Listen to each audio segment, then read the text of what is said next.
We're back in here. We got to wear masks, but at least we're back in the team room again. Hey, don't be jinxing us now. We don't need that. Second row left, Dave. Ryan, what are your early impressions of Pele Nantiote, and is there any chance of pronouncing that correctly? Too early to tell. I mean, he still has to get a waiver, so we're kind of just taking it slow with him. So just day one, running around out there. We'll see. Let's get the pass. Your depth at running back seems perhaps a bit deeper than you guys have been. Just what are your thoughts on the talent there at running back and your depth there? Yeah, I mean, as talented and as deep as we've been in a while. So excited about that. And they're just going to get out there and compete. But, yeah, I mean, since I've been here, it's certainly the most depth we've had at that position. I think, you know, Tony's done a good job of building depth there, recruiting to that room. And all those guys have great attitudes when they're out there. And so it's fun to watch them compete. It's hard to tell how a running back's doing always, certainly with no pads on. But even with pads on, if it's not a tackle situation, sometimes it's difficult to tell. But we're going to have some tackling situations like we did in the spring. We're going to do it in the preseason because we have to practice tackling. And then I think at that point we'll have a better idea of some of those younger guys. We certainly have a great idea about Master. Second row right here, Joey. Ryan, just to clarify with EA, you said, I think a couple weeks ago, media days that he was paying his own. Is he on scholarship now? He's not right now, no. And if he clears the waiver, then we'll put him on, but he has to still, you know, clear that hurdle. And Steele also practiced in linebacker today. What were do you have any just thoughts on his move? I know you kind of have the choice to go either way. Yeah, I think he looks excellent out there moving around, and he learns quickly. He's bright, does a great job on special teams for us. So, you know, we've talked about kind of going back and forth a little bit, and certainly want to get his input on how today went, see what he thinks about moving forward. But there's a great opportunity to get on the field for him there. But we still really think he's, you know, very highly of him at running back as well. I think he's got a chance to have a major impact for us this year. Third row left, Bill.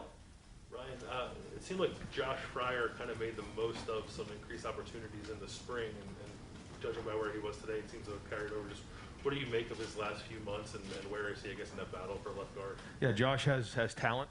He needed to kind of change his body. He could do it for one or two plays, but then the consistency broke down in the spring. So this 11 weeks was important for him to get himself into shape. Again, we'll look at the film and see once we get the pads on if he's made that next step. But he certainly has the ability. If you could put on a highlight tape of him from the spring of probably, you know, 30 plays, and you'd say he's an all Big Ten player. But then I could give you a clip where, you know, he looked like he was exhausted and made a lot of young mistakes. So he certainly has the ability. I think he really worked hard to change his body this summer.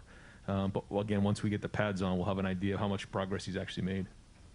Right next door, Dan. Ryan, it looked like Mine Williams was out there at the front of a running back line today. Just what has he done in 1 year's time to kind of go from being a guy who was a freestyle recruit to now being a guy who's battling to start at that position? Yeah, I think Mayan has worked really, really hard. If you look at his body right now, it's hard. It's, you know, he looks strong out there. He's worked really, really hard in the weight room. And, you know, we had his opportunity last year. He did a good job with a couple of the runs, certainly the big run against Clemson that he had. But, you know, so we'll still wait to see how it goes. But I thought his pass protection in the spring was excellent. You've got to keep building on that. And, you know, for a guy like you said who was a little bit under the radar coming in, he's made a big impact. How are you splitting up the reps at that position this spring to kind of get more guys in there? Yeah, we're just trying to even them out the best we can. You know, leaving that up to Tony in that room. The good news is because we have 117 guys in camp because of the super senior situation, it's the most we've ever had. We're actually able to go threes and get a lot more reps. And then even after practice, you know, doing some extra work out there like we just did, got about 13 reps with some of the younger guys as the older guys go in. So I'll have to count the total reps that we had, but I want to say we were north of 100 reps today. So there's a lot of reps to go around because this team needs it. And so that's why we have to stay healthy, and that was the message I had for the team after practice. You know, the race is on to recovery to get to tomorrow, because if guys aren't practicing, they're not getting better. And so the more reps we can get this summer and the more reps that we can get to that running back room, the stronger they'll get. And so it's like that at a lot of positions, but that's exactly one of them that we got to get a lot of those guys some reps. Second row right, Austin. You guys have been using so much two tight end set over the last couple of years. Without Luke, how do you see that playing out? What are you looking for with that second guy? Yeah, I mean, we have a couple different body types there. Cade Stover was recognized as an Iron Buckeye here, which is huge. We had a bunch of guys who did, but it was significant that he did. So he had a really good summer. So we need him to replace Luke. I mean, that's really what we're looking for. We We have Mitch Rossi, who is really talented. He can do a few more things in the backfield, move around a little bit. We have G. Scott, who has made the move inside. He's learned the position. And then we have a couple young guys, Sam Hart and Joe Royer, who need to really come on now. And so it's kind of a group of guys where, like you said, we want to see who takes the next step to replace Luke. Now, is it going to look exactly like that when we play the first game? I don't know. I'm excited to see, but I am excited about the growth of those couple guys, and I think they can help us. What does it take to be an Iron Buckeye? Well, that's Coach Mick, and that's something that he takes a lot of pride in. And we have Iron Buckeye, we have gold, we have red, we have gray, and so at the end of the year, we're heading into the season. We have a champions meeting, and that meeting last night happened, and it was the culmination of 11 weeks of work off of spring practice. And he, there was a bunch of guys who got that, more than we've had in the past. And an Iron Buckeye is somebody who's been consistent the whole way through. Their work ethic is above and beyond others.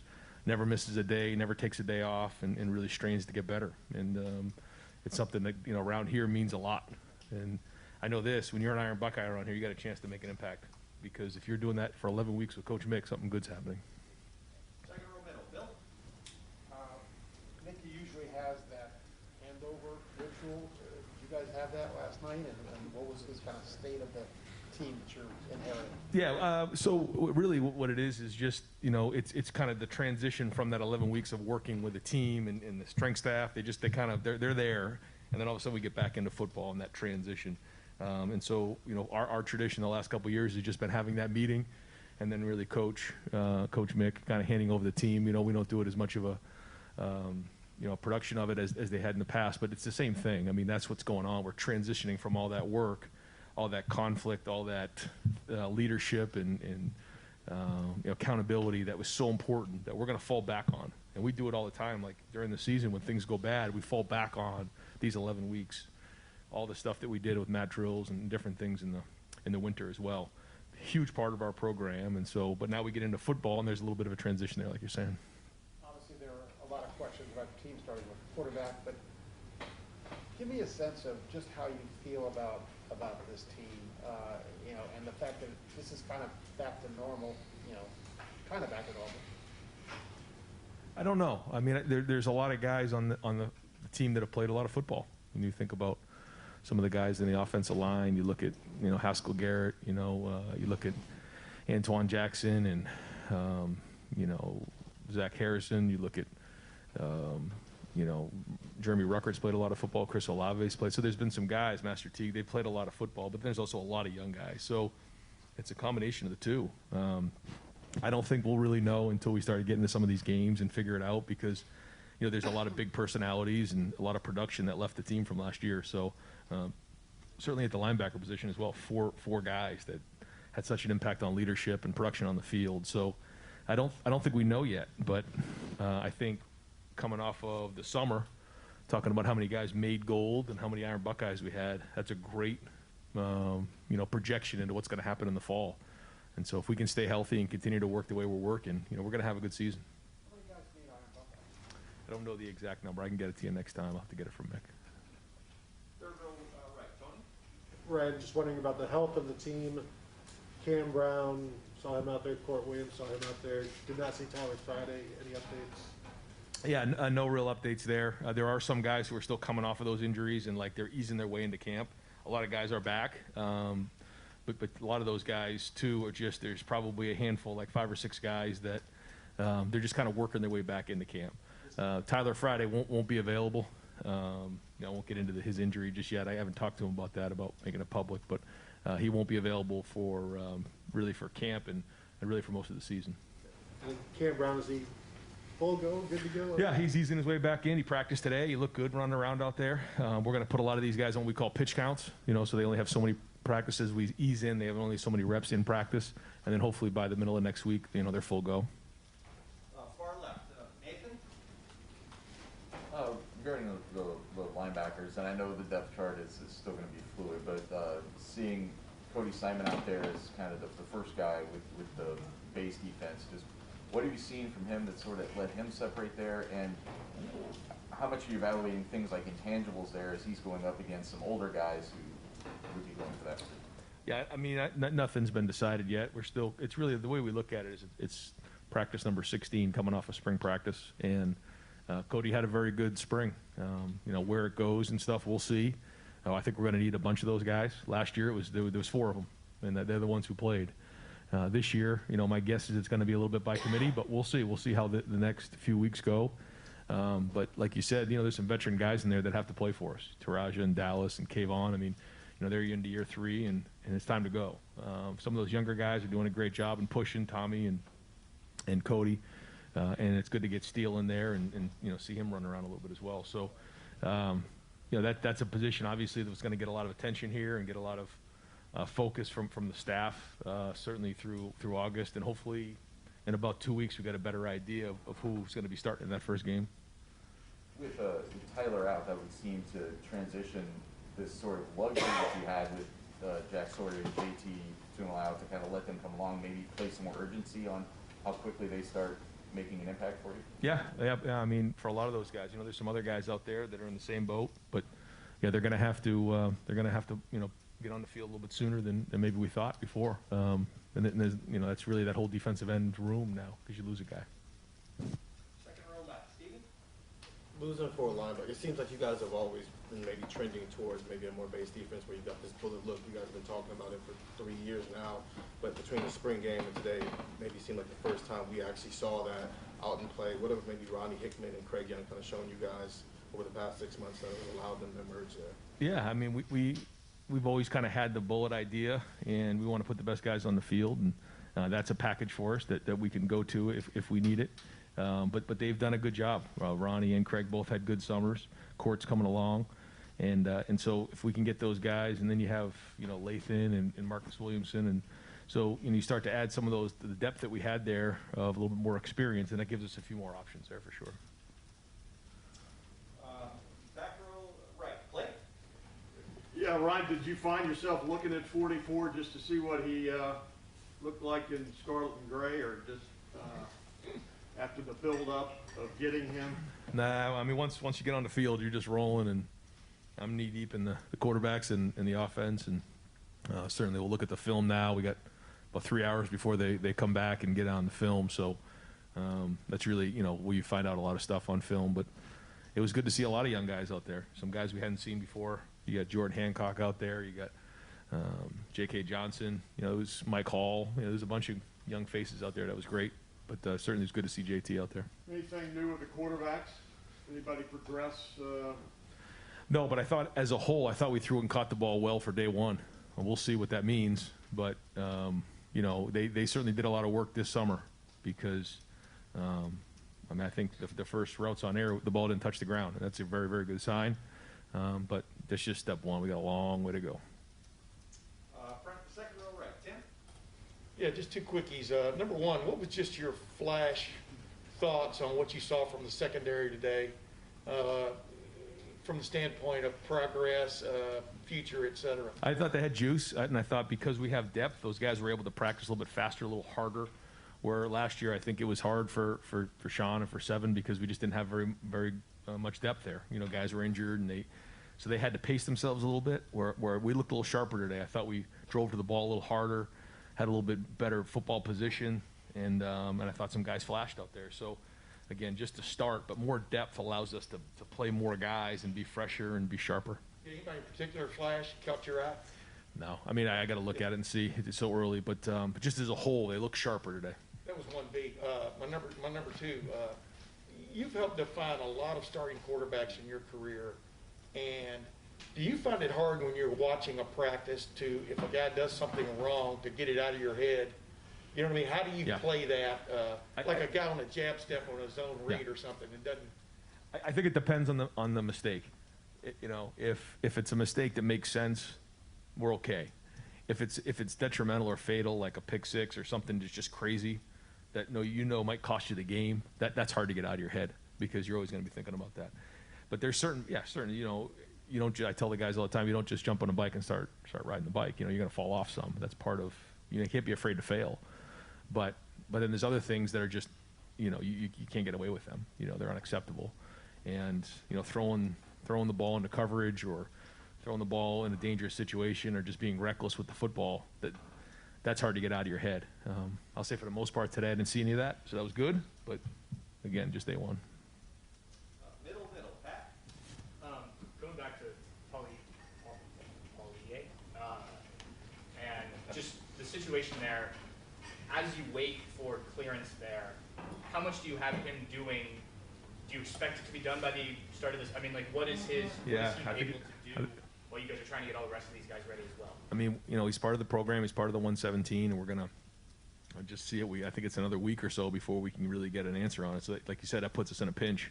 So we can't throw him in really with the ones or the twos. Doesn't make sense because that's wasting reps if he's not available. So we'll kind of see what happens. He's certainly got to get reps, but to put him in with the ones and the twos right now, I don't think that makes sense because we don't know if he's going to be eligible or not. Back row, far right, Spencer. Ryan, you got JTT and Jack getting a lot of attention, and then Zach seems to have made a huge jump this offseason and is really becoming a leader there. Tyreek seems to be flying under the radar a little bit. What do you see out of Ivory Smith that makes you think that he's ready to finally take that lead? Yeah, I mean, I see somebody who has a lot of ability. He's excellent pass rusher, and certainly very talented. And I think the big thing with him is taking care of his body and making sure that he's healthy. He's kind of been nagged with some injuries along the way, and I think this offseason certainly put him in a situation and a position to get through with a healthy season. Because when he's on the field, good things happen, and we'll see. But hopefully, another year under his belt, the full season of preparing under Mick. Because I think that's what it is. When he's out there, a lot of good things happen. So I think there was a point late in the season. I think it might have been the Clemson game. I forget exactly where it was. I thought his play was off the charts. Run to the ball, giving great effort. He goes really, really hard. So if we can just keep the consistency there, I think he's going to have a big year. And then with special teams, it's kind of an underrated part of the game. You've had two groups of guys, two classes of guys that haven't really gotten on the practice field a lot with the situation last year. How much more does special teams need to be emphasized in this training camp to make sure that you've got those 2 years of guys ready to play on special teams? Yeah, and we have kind of a new kicker and a new punter, and that's big too. So we're going to have to do a great job with that. We lost some big contributors on special teams. So we do have some guys that are coming back though. Some guys that do have some experience and something we practice every day and spend a decent amount of time on. We did a lot of that in the spring. But yeah, we have to. It's a 3-phase game, and we got to be on point there in special teams. It's got to be not just we got to be equal to everybody else. It's got to be an advantage for us, and we got to be aggressive with that. Really our entire, other than the offensive, defensive line and the quarterbacks, everybody else is involved in it. The coaches are involved in it, and so am I. So it's all hands on deck. Right next door, back row right. You mentioned wearing a mask today. Ohio State's going to require it indoors. What's your message about what the guys can control as we kind of go back to things are changing week by week, and fans are supposed to be in the stadium in a month from now? Yeah, I mean, you just don't know what's coming next. That's part of, I guess, the last couple of years. And so, we kind of get this thrown at us, and we'll adjust, and that's okay. We're used to that now. I guess that's kind of one of the things coming off of last year that we're okay with is change. But, we're trying to keep things as consistent as we can, trying not to think about it too much. We don't want to go down that road. But, guys, I think we're over 90% now vaccination on the team, so that's real big, and they've done everything we've asked them to do. So all we can do is just try to get better one day at a time and not worry about the future because you can't control it. Over here to the far right, Jeremy. Ryan, you're talking about depth in the secondary, but it's a lot of inexperienced guys. And your leaders, the presumptive leaders, I guess, in Cam and Seven, Marcus, these guys that have been here for a while, were all dealing with their own personal stuff and injuries throughout the spring. Has there been like a leadership vacuum there? And if so, who's filled it? And how does that potentially impact guys like Jordan Hancock, like J.K. Johnson? Yeah, I think that they've done a good job. I think Seven Banks is an excellent teammate, and I think there's been some really good leadership in that room. But, like you said, whether they're on the field or not, it does make a difference. It's one thing to lead from the back of the room. It's another thing when you're actually on the field doing it. And so to get those guys back on the field again has been big and have good, strong summers. Proctor and Lathan Ransom, even though, maybe they haven't played as much, but they've, Proctor has, and Lathan has shown great leadership as well. So, they're going to have to step up, but that's college football. We're going to lose great guys year in and year out, and then younger guys got to step up. And I said it to the freshmen who are here, who just got here for the first time. Your legacy starts now because it goes fast and faster than ever. So you can't wait around anymore. You can't wait for, an older guy to show leadership. It's you can do it right now. And so some of those young guys in that class, in last year's class and this class, have really done a good job of that. But I am proud of the older guys. I think that they are showing the way, and I think the more they get on the field, the more confidence they have, the better leaders they become.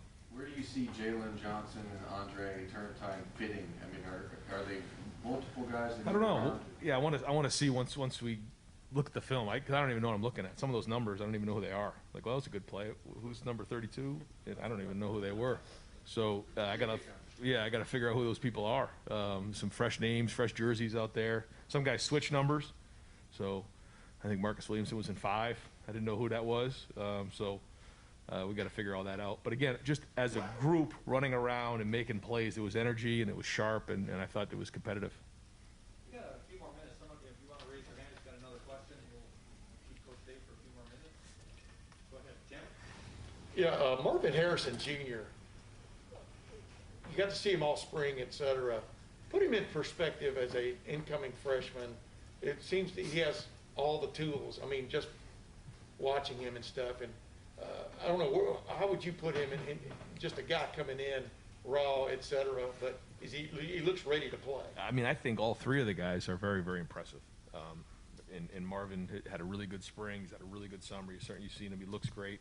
But Emeka Buka, unbelievable. Had a really, really good, spring. He had a really good summer. I mean, an excellent summer. And so is Jaden Ballard. I think all of them are different. They're all different body types and styles. So, in a really talented group in room of the receivers, I'm excited to see kind of what they look like the next couple of weeks, because I've been very, very impressed and think that they can have an impact early on. What do you attribute that to? Is it the 7-on-7 proliferation? I mean, obviously these guys are good athletes too, but I mean, what do you attribute that to? I think that's probably what it is. The more and more these guys can play, the better off football players will be coming into college. And I think it's hard to do with offensive linemen, linebackers, but quarterbacks and receivers, I think, are a little bit further along now than maybe they were 10 years ago because of that. Right next door to Austin. We can keep them at 1 just because I got a handful of you guys here. Austin. Yeah, Ryan, What about 1B? Yeah. I'll lump them together. Having Harry Miller healthy again out there, and do you intend to keep him at center, or is that the plan moving forward? Yeah, I mean, he's starting there, but he has great flexibility, and we think that the center can play guard, and we can move those guys around. The more versatility we have, the better. But he's had a very, very good summer, and worked really, really hard on his body and got healthy. So we're going to start at center and kind of see where it goes from there. But the good news is he can do a lot of things, and that's a huge value. Right behind Tony. Those 3 freshman receivers, they are living with Kyle McCord. Did you guys put that together, or did they? No, they did. Yeah, they did, and Kyle likes doing that. Yeah. What does that do for their future? Yeah, I think there's a bond. I mentioned it again. I brought all the freshmen in here, and I mentioned to them that report date last night, when I played, was you meet somebody for the first time. When you show up at the dorm and you got your box fan, and that's so different now. Now they're living in apartments, and they've known each other for 2 years, and they already have that bond and that relationship. And so I think it's something that you got to give Kyle credit for in the recruiting process. I mean, he on offense and Jack Sawyer on defense, really was the glue to that class, and he's had an impact on those 3 guys, and they all live together, and there's a bond there, and there's a connection there, and so then that's leadership. And I got hats off to Kyle for doing that, and it's going to pay dividends in the end. Second row middle, Bill. Trivia on Henderson, he comes in as a 5-star guy. It's early, but what are your impressions of him, and does he look special to you? He's very serious. He's very serious about his football. It means a lot to him. He is low maintenance, high effort, and has a lot of a talent. And the more we can get him reps, the more he can play, the better off he's going to be. But I think he has a chance to be special, yeah. Third row left, Bill. Ryan, Haskell and Tehran both kind of look like the guys you would traditionally see playing the 3-tech here, but I'm wondering, do you think they could play alongside one another? Can one of those guys potentially play 1-tech, or are they kind of just, the pair that you have at 3-tech? Yeah, we've kept guys pretty much at 3 technique and nose, but it's not that hard to move a guy from 3 to the nose, and they have flexibility to do that. We obviously, like you said, like them at 3 technique, but there's flexibility there as well. And final question, back row right, Spencer. Ryan, you had two pretty vocal leaders last year on the offensive line, Josh and Wyatt, both move on. Thayer's not really a vocal guy as far as leadership. Do you see a need for that? Do you guys need a vocal leader on the offensive line, or do you think that the leadership styles all kind of mesh together pretty well? No, you always have to have a vocal leader in that group. You got to be strong. There's different styles of leadership, but one of the styles is, one of the clubs in your bag has to be authoritative. You have to be strong in certain settings, because when you're on the field, you can't just put your arm around it. We don't have time for that. The clock's ticking down. We got to go, and so there has to be vocal leadership there. I'm not going to really get into who and how and everything. Certainly Thayer's been a big part of that. He's been strong.